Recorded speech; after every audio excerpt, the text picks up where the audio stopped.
Ya, mana kami nak lanjut? Dia ngomong lagi nak baca. Mana nak nyawa? Nah, harusnya langsung sadar. Itulah Nabi kan dalam ilmu tauhid itu harus sifat fatona, sifat kecerdasan. Harusnya mereka itu sadar ketika ngomong, tak baca ngomong lagi tak baca, aku tidak tahu. Apalagi nak menunjuk manfaat atau menghindarkan kebutuhan, betul atau tak boleh sebab. Maka langsung dijawab oleh Nabi Ibrahim, kalau kamu yakin dan kamu punya percayaan dia tidak baca Allah kamu, dia kenapa kamu sembah, kata Nabi Ibrahim. Mala yadurrukum syai'a, yang tak baca dia memberikan kemudaratan kepada kalian, wala yanfa'ukum, tidak baca juga memberikan manfaat. Ufil lakum wa lima ta'buduna. Kita stoplah menyembah kepada selain Allah Subhanahu ma'bud. Ya sejatinya disembah Allah. Dia yang ciptakan kalian, dia yang memberi rezeki ke kalian, dia yang memelihara kalian, dia yang menghindarkan dari keburukan kepada kalian, dan dia juga yang memberikan manfaat, menumbuhkan bahan-bahan pokok, dia yang mendatangkan air dari langit, dan kemudian dia yang menjaga biar stabil dunia ini tidak dia goyang. Allah kan? Inna Allah yumsikus samawati wal ardi an tazula. Allah yang secara majasnya dia yang megang dunia biar hancur. Maka harusnya dialah yang dijadikan Tuhan, dan kita baca la ilaha illallah. Maksud yang dituju, yang kita seluruh, inna salati wa nusuki wa mahyaya wa mamati lillahi rabbil alamin. Salatku, ibadahku seluruhnya, wa mahyaya, kehidupanku, wa mamati, dan kematianku itu hanya untuk Allah semata. Jadi seluruh apa yang kita gawikan cuma berhak, cuma sebagusnya, dan cuma selayaknya ada difokuskan untuk Allah Subhanahu wa ta'ala. La syarika lahu wa bidzalika umirtu.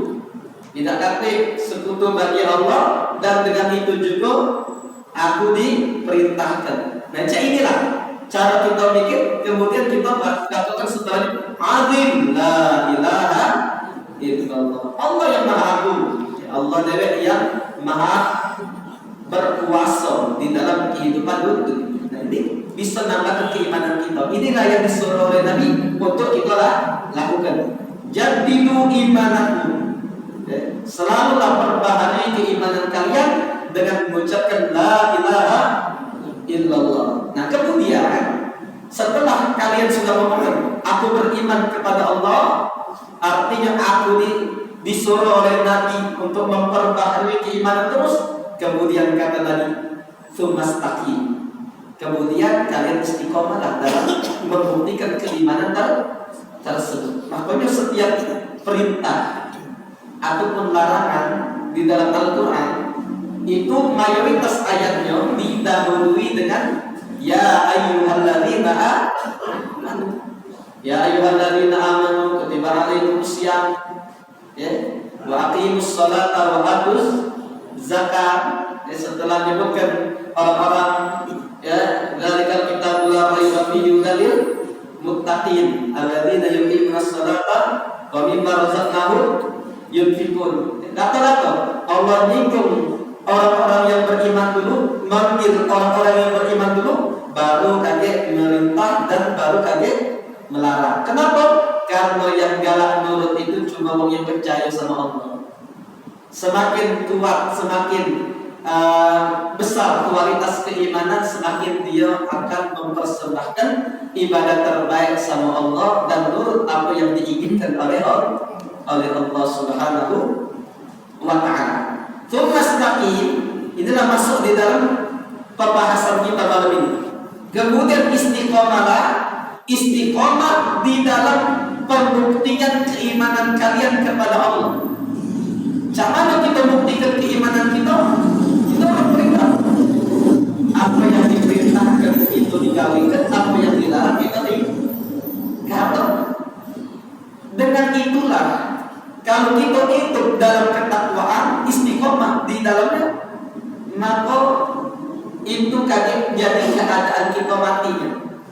Mati kita kata Nabi, ya mutul mar'u ala ma asya alaih. Wong mati itu tergantung cak mana gaya hidup. Wa yuhsyarul mar'u ala ma mata alaih. Dan orang akan dibangkitkan cak mana gaya dia mati. Jadi ada 3 keadaan itu berkaitan satu sama lain. Kalau mati seorang seperti dikatakan oleh Imam Ibnu Katsir juga dalam tafsirnya. Kalau ada orang yang mati dalam orang yang hidup dalam keadaan baik, matinya baik dulu. Kenapa? Karena tergantung dengan gaya hidupnya. Ketika mati orang dalam keadaan baik, kaget dibangkitkan di hari kiamat baik dulu. Ya, baik dulu keadaan dibangkitkan oleh Allah. Ya. Kayak guru kita baru siang tadi, ya terkabar meninggal dunia Al-Habib Mahdi bin Muhammad bin Ahmad bin Zaid bin Syahab, baru milad ulang tahun Majelis An-Nur kemarin, ya. Dan beliau luar biasa. Kami punya perkumpulan di markas tempat beliau, ya. Dan setiap kali datang anak ke sana, subhanallah luar biasanya. Cak mana kita juga akhlak beliau, cak mana beliau cerita dan apa rencana-rencana beliau itu banyaknya. Sebenarnya yang nak digawikan oleh beliau di Palembang ini ataupun di Sumatera Selatan. Tapi yang namanya hajar tak baca. Tapi itulah luar biasa tadi. Karena waktu kemarin itu sebelum umroh sempat cetak dengan beliau minta doa.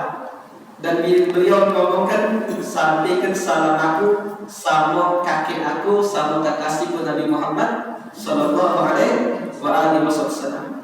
Jadi beliau alhamdulillah baru 12 hari kemarin kurang lebih itu melaksanakan umroh.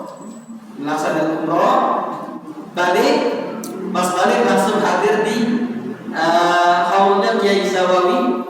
Kemudian semalam terakhir itu beliau dari pagi ada haul dari kakek beliau sendiri Ahmad bin Zaid, Habib Ahmad bin Zaid. Kemudian malamnya itu sebelum acara maulid ada yang masuk Islam, syahadat beliau yang nutun. Kemudian maulid, di dalam maulid ada yang akikah beliau yang resmikan nama, ada yang ada pokoknya acara-acara itu beliau dalam kendalinya, beliau MC-nya, beliau segala. Tadi agak sakit badan beliau, jadi ada punya ipar begawi di rumah sakit Siti Fatimah. Ini Habib katanya masih bisa ke kamar mandi deh di IGD katanya. Nggak sakit mungkin siang tadi jam 3:20 lanjut meninggal. Padahal kan luar biasa, nyambut uang sekali dah itu, tapi boleh tambahin. Tapi meninggal akhir umurnya, ya seperti gaya beliau hidup. Cara beliau gaya hidupnya selalu menunjuk manfaat. Bahkan ada dari tahun 2007 yang nerima langsung pondok pesantren, masuk pondok pesantren beliau. Ya kemudian ada meninggal tahun 2007 di rumah Manci Ali, beliau datang. Kemudian di Gonyo beliau yang ceramah di rumah Wahcep Endi di rumah laut. Beliau juga ceramah. Dan setiap kali ketemu beliau ikuti terus ini. Nah, dulu antum ini waktu masih kecil, anak yang ini anak ini luar biasa. Tapi yang kita juga gaya hidupnya luar biasa baik, luar biasa manfaat banyak. Segala uang diurusi yang dikakati beliau yang modali, yang buntu, kira-kira tak kakek sarapan beliau ajak ke warung. Karena pernah ketemu dia dulu di Sekuto itu ada rumah makan pagi ya, warung Madinah. Anak makan di sana, makan di sana. Beliau datang ngawa uang banyak yang tentannya. Karena kalau beliau di kesana itu pasti lemah kalau dekat beliau tuh boir, Wongnya pemurah, suara. Kata beliau nanya, Di tangan untuk tak hati yang cek di Ustaz tadi. Tak hati jualannya di sini aku tangan untuk. Aku diajaknya makan segala macam. Telah meninggalnya dalam keadaan baik. Ini bukti yang nyata. Kalau orang yang selalu hidupnya menunjuk manfaat dengan orang, selalu hidupnya itu baik dengan orang lain, dari sebelum jenazah masuk ke Kuto satu, sudah iring-iringan di rumah KN1 Rumah Sakit Siti Fatimah sudah diiringi, dan malam ini sudah tidak baca lagi orang lewat di Kuto. Saking raminya manusia. Manfaatnya, kalau biasanya hidupnya manfaat. Baik dengan istiqomah di dalam perbuatan-perbuatan yang diridhoi oleh Allah dan manfaat untuk banyak. Mati meninggal dunia, maka banyak yang mengkaget ngelayat dia, yang sedih dengan beliau. Maka anak tidak nyangkut. Tidak nyangkutnya. Kemarin itu anak itu tak sama diundang antara hadir di istifadah atau hadir di rumah beliau. Kata anak, kalau rumah beliau kan ngaminnya kayak bela di sini deh. Karena beberapa hari lagi juga tak ketemu juga dengan beliau. Tapi ya namanya tak tahu takdir. Takdir kita di sini tak tahu tidak ketemu lagi. Tidak ketemu lagi. Maka mudah-mudahan kita doakan sama-sama beliau kumpul dengan kakek beliau Nabi Muhammad Sallallahu Alaihi Wasallam, dan banyak kakek kumpul penerus beliau di kota kita Palembang ini yang dakwahnya luar biasa beraninya dalam mencegah kebatilan, kemaksiatan, dan insya Allah seperti beliau yang memberikan manfaat kepada seluruh warga yang ada di kota Palembang. Bahkan belum mana tahu anak ini ada dulu oleh kawan anak yang di Pontianak. Anak belum tahu, belum ada kabar. Tidak terlalu ingat dulu. Padahal di grup itu lebih dari 100 chat. Gua kabar, tapi ada muka WA dari kawan anak dari Pontianak. Benar tak kira-kira Habib Mahdi meninggal? Ya Allah, ya baru tadi di WA. Maka mudah-mudahan kita bisa melihat berkah dan bisa dapat berkah dari beliau, dan insya Allah banyak penerusnya di kota Palembang yang bertumbuhan, yang Allah Subhanahu Wa Taala siapkan meneruskan perjuangan beliau radhiyallahu rahimahullahu taala. Ya, kita bacakan surat Al-Fatihah dulu. Mudah-mudahan beliau Habib Mahdi bin Muhammad bin Syahab Allah Subhanahu wa taala tempatkan di tempat yang sebaik-baiknya. Beliau diampuni segala kekhilafan dan kesalahannya, dan insya Allah ditinggikan derajatnya, dikumpulkan bersama Nabi Muhammad SAW di dalam barzahnya, dan insya Allah di dalam syurga, dan kita juga bisa dikumpulkan dengan beliau dan dengan Nabi Muhammad di dalam syurganya Allah Subhanahu wa taala. Wa ala madawam asratu masriun wa ila hadratin Nabi Muhammad sallallahu alaihi wasallam bi sirril Fatihah.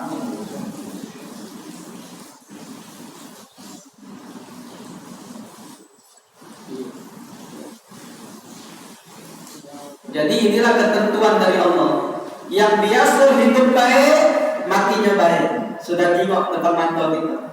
Tapi sebaliknya naudzubillah, yang kita sedih itu, kalau kematian orang yang cak ini cak beliau Habib Mahdi ini, kita memang harus sedih. Siapa tak sedih diragukan keimanan.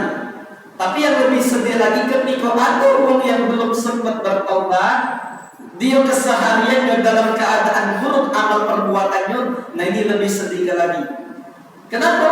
Karena yang baik tadi pasti nikmat dia di dalam barzah. Tapi kalau yang biasa hidupnya buruk ini, apalagi orang yang meninggalnya dalam keadaan kafir. Nabi Muhammad kan pernah beliau duduk, ada jenazah mau kafir jalan. Beliau sedih. Beliau sedih. Kenapa? Ya Allah, kata Nabi, itu belum sempat aku dakwai, aku sampaikan risalah. Kenapa? Dengan dia meninggal dalam keadaan kafir, maka pasti dia mukhallad finnar, kekal di dalam api neraka. Ada juga di dalam hadis yang lain, ada pembantu beliau. Pembantu beliau ini masih Yahudi, beragama Yahudi, belum masuk Islam, sakit. Ketika sakit, dikunjungi oleh Nabi Muhammad sallallahu alaihi wasallam. Maka Nabi Muhammad saat kunjungi jadi seakan sudah tak sakaratul maut, sudah parah sakit. Kata Nabi Muhammad, aslim, Islamlah sekarang. Oleh karena kau sudah baik, sayang kalau kau meninggalnya dalam keadaan masih kafir. Maka anak itu yang membantu Nabi nyingok abahnya. Nyingok abahnya seraya mengatakan, aku ini kira-kira nuruti Muhammad atau tidak. Maka kata abahnya, pasti Abul Qasim, turuti Abul Qasim, itu Nabi Muhammad sallallahu alaihi wasallam. Maka dia mengucapkan syahadat. Ketika dia mengucapkan syahadat, Nabi Muhammad sallallahu alaihi wasallam luar biasa kesenangan beliau meninggal dunia saat itu. Dan Nabi Muhammad keluar dari rumahnya dalam keadaan gembira, dalam keadaan senang. Kenapa? Dia seraya bersabda, alhamdulillah alladzi anqadha, segala puji bagi Allah yang telah menyelamatkan seorang dengan sebab aku dari api neraka. Artinya dengan dia masuk Islam itu terhapuskan dosa-dosa dia, dan dia pasti masuk surga. Itu senang luar biasa. Nah kita ini kadang sampai ada kaget, ada orang besar perbuatan jahat, perbuatan maksiat baik, gawe nugi ke masyarakat baik, meninggal misalnya, jangan jatuh kemarin, tak usah lagi kita sholat nih. Dan hati kuno juga kita nyolat ini pasti masuk neraka juga dia. Nah jangan, harusnya ngomong macam itulah yang kita sayangi, kita berikan doa dan kita belok sholat atasnya. Bagian daripada rahmat yang disuruh oleh Nabi, kasih sayang kepada orang-orang yang bakal menerima adab dari Allah Subhanahu wa ta'ala. Bahkan di dalam hadis Nabi Muhammad kalau yang sudah umroh itu di dekat makam Nabi itu ada cak pintu. Nah di pintu itu kayak ada bacaan syafaati li ahli kabairi min ummati. Syafaat aku itu untuk pelaku dosa-dosa besar dari umat aku. Itu di pintunya, pintu Raudhah atau pintu nak masuk ke Bab Salam itu. Syafaat aku untuk orang-orang yang pelaku dosa besar. Bukan artinya yang punya dosa besar yang dapat syafaat dari Nabi, tapi apa artinya? Yang punya dosa besar yang dapat syafaat dari Nabi. Dia yang diambisikan oleh Nabi untuk dapat syafaat. Artinya seluruh umat Nabi akan dapat syafaat, tapi yang pelaku dosa besar yang benar-benar Nabi Muhammad pengen mintakan kepada Allah supaya mereka juga dikasihani dan diberikan syafaat oleh Nabi besar Muhammad sallallahu alaihi wasallam di hari kiamat. Jadi tak benar kalau ada misalnya ada daerah Bangka, kita dapat informasi dari jamaah-jamaah kita yang banyak keluarganya di sana. Kalau orang meninggalnya dia biasa keadaan hidupnya melakukan dosa besar, mereka tidak nyolati, langsung dikubur ke bawah. Bahkan ada yang diuntalkan ke lautan. Tidak benar ini. Dosa Allah bisa tadi. Kenapa? Karena selagi dia muslim wajib tetap kita sholat kan. Cak mananya keadaan mati dia. Selagi dia bersyahadat, mengucapkan la ilaha illallah Muhammadur Rasulullah, dia masuk Islam ataupun dia memang apa sama ibunya muslim, wajib kita sholat. 4 itu wajib ditunaikan.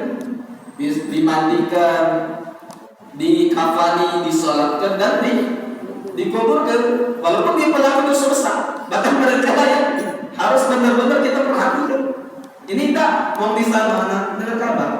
Tidak katanya diuntal dulu ya, atau yang dikubur dulu. Nah ini tak benar.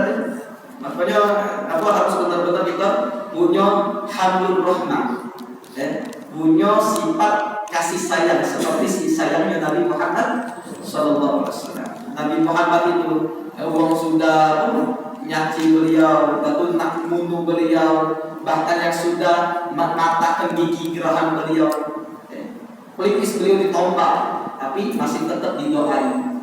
Nah kita juga harus cari itu, kita juga harus punya rahmat. Maka siapa yang punya bagian rahmat ini, insya Allah dia akan dapat rahmat kasih sayang dari Allah Subhanahu wa Ta'ala. Jadi balik pembahasan kita itu bahwa alangkah beruntungnya ketika ada orang yang selama hidup di dunia mudah dia berbuat baik. Kenapa? Karena itu tanda matinya itu juga.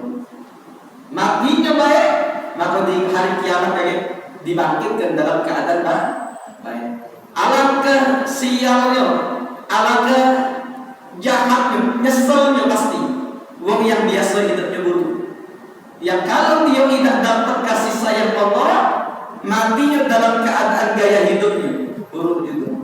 Yang di hari kiamat dia dibangkitkan dalam keadaan buruk. Makanya Allah dalam hadits qudsi mengatakan Allah la ilaha illa ana. Aku ini Allah yang tidak ada Tuhan kecuali aku. Khalaqtul khaira wasyarra. Aku ini pokoknya sudah menciptakan kebaikan dan keburukan. Fatuba liman khalaqtuhu lil khair. Alangkah beruntungnya kata Allah orang-orang yang aku ciptakan untuk kebaikan. Wa ajraitul khaira ala yadihi. Dan yang Allah yang aku telah alirkan kebaikan atas tangan dia. Kayak Habib Mahdi tadi, ada banyak kebaikan yang mengalir dengan tangan beliau. Ini orang yang beruntung. Wa wailun mimma khalaqtuhu lisyarr. Dan sebaliknya alangkah ruginya, celakanya orang yang aku ciptakan untuk keburukan. Wa ajraitu syarra ala yadihi. Dan aku alirkan kejahatan atas tangannya. Itu artinya kejahatan itu mengalir karena sebab apa yang dia gawe itu. Ini wong yang celaka. Tapi kalau kebaikan mengalir atas tangan dia, maka ini wong yang bahagia. Maka tentukanlah posisi kita. Di mana kita itu sekarang? Apakah kebaikan yang kita perbuat sehingga mengalir di umat Nabi Muhammad SAW? Atau keburukan yang kita perbuat sehingga keburukan tersebar di umat Islam ini? Nah, tinggal kita pilih. Dan kalau kita merasa kebaikan, kita bersyukur sama Allah, istiqomah di dalam kebaikan tersebut. Tapi kalau keburukan yang berjalan dengan sebab kita, maka perlu kita benar-benar taubat, benar-benar sesedih, dan kita minta ampun sama Allah. Mudah-mudahan Allah Subhanahu wa Ta'ala ganti keadaan kita yang buruk menjadi baik, dan mudah-mudahan kebaikan kita diberikan keistiqomahan sampai akhir hayat kita, dan mati kita dalam keadaan yang baik, dalam keadaan husnul khotimah. Inilah yang dikatakan in aradta an ta'rifa qadraka inda.